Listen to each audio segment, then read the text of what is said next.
મારું નામ મંજીભાઈ સોલંકી, રાષ્ટ્રીય પછાત એકતા મંચ રાષ્ટ્રીય અધ્યક્ષ. મારું એ કહેવું છે ગુજરાતના ગૃહમંત્રી અને ગુજરાતના ઉપમુખ્યમંત્રી હર્ષ સંઘવી સાહેબને કે તમે કેટલું ધોરણ ભણ્યા છે એમને કોઈ મતલબ નથી, પણ તમે ગુજરાતના ગૃહમંત્રી છો એ પાકી વાત છે, અને ગુજરાતના ઉપમુખ્યમંત્રી છો અને યુવાન છો.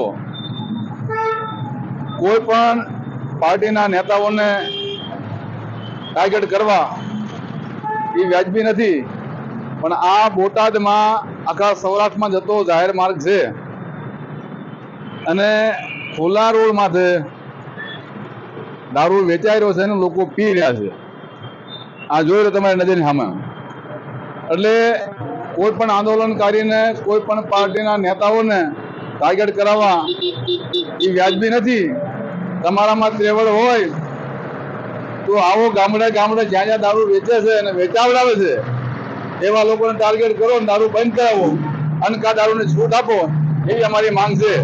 જય ભીમ, જય ભારત, જય સંવિધાન.